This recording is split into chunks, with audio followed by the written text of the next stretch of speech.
children often have to act as that lost parent and provide emotional stability for both their parents while they go through this tough divorce and the younger kids that they have to take care of.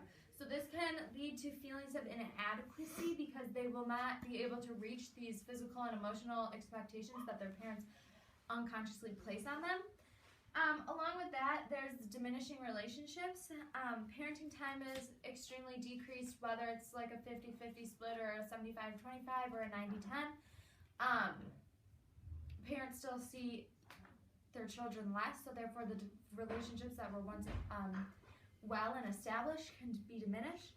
And also there's an absent father role, which can also create a loss of relationship there because too often the father just gets up and leaves in a time of divorce.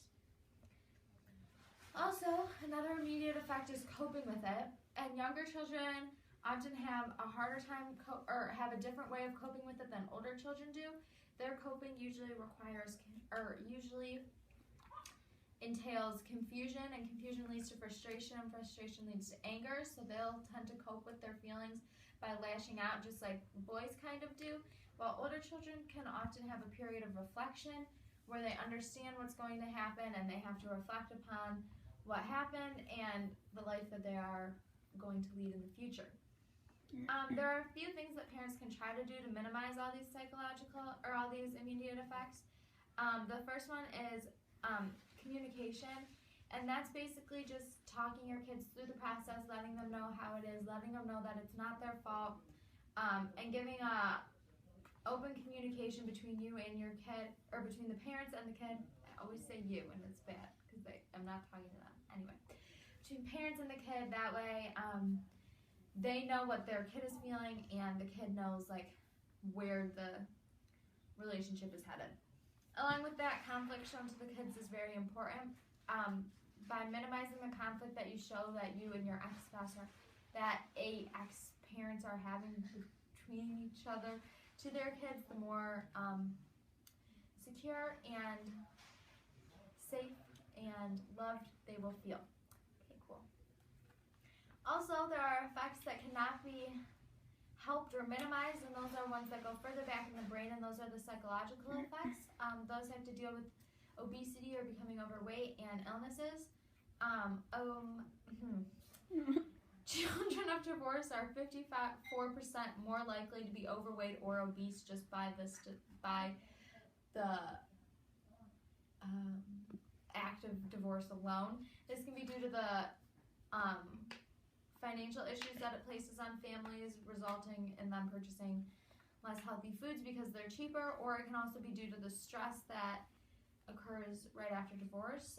Along with the stress side of it, there's much more, sickness is much more prevalent in children of divorce, but not only that, but they stay sicker for longer, and this has to do with the lower immune system. What? Stay sicker for longer. They be still. No, seriously. It has to do with their immune system that's lowered because of stress. Same. Okay, so if you could look at this, what do you call this? Chart. Chart. Chart. This chart, it shows that in 90% of homeless or runaway youth, 71% of high school dropouts, and 63% of youth suicides all do not have a father role, or a lost father role. So therefore, dads are very important. Okay, dads? You guys are important. Wink at your dad during that part. Be like, Jeff, I see you. I'll be like, okay, anyway.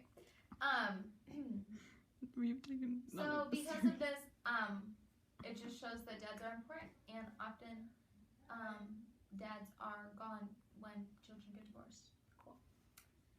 Along with that, as I mentioned earlier, relationships between parents diminish because there's less attachment to them, and also relationships can diminish based on how the parents talk about the other parent to their children. Whether it's positive or negative, it'll put them in compromising positions. Along with that, children often develop trust issues because they're less able to open up, and they will not be so willing to open up. Cool. Also, friendships, whether they have been recently friendships will often be called in previous friendships will often be called into question, whether they're worth it or not, and children often become distant because they realize what such a loving relationship can turn into. Cool. Okay. So now the future.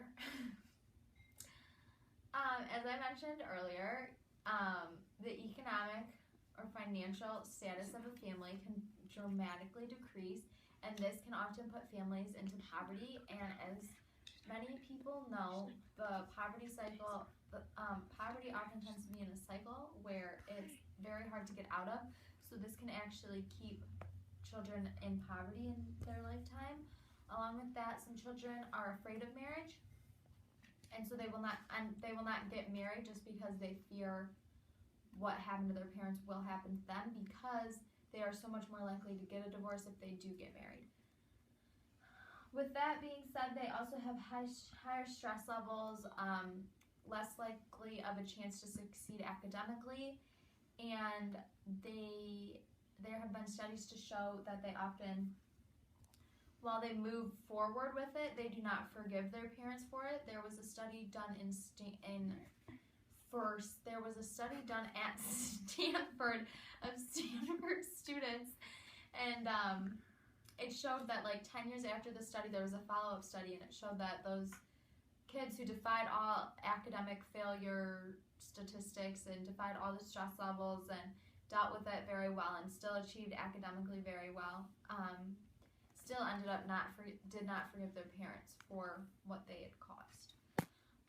Along with that, big events, which are very important, are often not seen as a celebration, but they can be worrisome, such as events like what marriages, graduations, even let's say this big board is something that's supposed to be celebrated and exciting, but they're often nervous because of their parents being in the same room together. So yeah, and here's a video clip to show that. Forge this fragile peace between them. Fragile peace? They always made a mess of everything. Like all holidays, graduation, funerals. I remember the funeral incident, and I maintain that funerals need to be about the person who died. Right. And I got smart over the years. I started coming up with ways to avoid situations like this. Thanksgiving, who am I going to spend Thanksgiving with? Well, they think I'm in Honduras building schools with the U.S. CARES program, but little did they know the U.S. CARES program doesn't exist. So, Sounds real. yeah, I got it figured out, but I don't know, this wedding, it's risky. I guess I'm just looking for some advice. I don't know, someone to talk to super quick to figure out how to survive the next few months. I can absolutely recommend somebody. Find a friend. Yeah. Well, I thought you just Oh, I meant to skip that a while ago. backstory, But I'm not a therapist. Why does it keep going? I don't know that. but you were my therapist. Oh, no. No, is that what they told you? No, I'm not a therapist. Okay.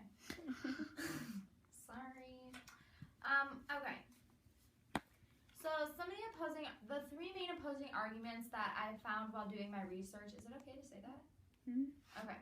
Was that there's normality with time, the divorce can lead to better things for children, and it's better than the constant bickering that they were once surrounded by. Well, pretty much there is no normality with time, because as I just showed in the previous slide, the future is still drastically impacted due to the divorce. I'm not sure what better, how do I say that? Wait, what are you trying to say? That can lead to better things. You know how I can't say I'm not sure what better things it would lead to. For the normality thing, or No, can lead to better things. If you find something that it can lead to. I mean, the only, like I said, I think this is when I talk about, like, the only time it'd be, like, a better situation is if it's, like, an abusive thing. Right. And you The find only something that's time not that it would be a better situation is if it was abusive, and that's very rare in divorce cases. Yes. And I found that it's very rare, so, like, it sounds like you did research. They found that it's very rare. And third, it's better than the fighting, but actually contrary to popular opinion, the fighting does not go away after a divorce. It sometimes can increase. And it just gets more awkward. And gets more uncomfortable because of the legal Troubles. troubles. Yeah. And the Yeah. fact that they have kids and still. the fact that they have kids, so they still have to hang out together. So cool.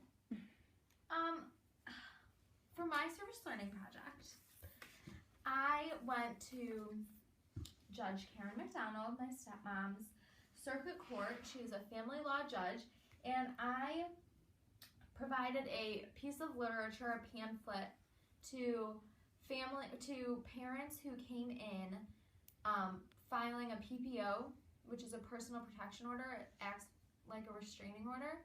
And I spoke specifically with ones who filed in cases of divorce, and I provided a pamphlet pretty much. There was a section for if they had children, like ways that they can communicate and make sure that they still communicate with their children, and give them outlets to talk about their feelings on the process. I gave them hotlines and help websites, whatever, to look up if they were in need of help, and I gave them very highly recommended psychologist numbers. And that is what I did with my service learning project. Do you have any questions?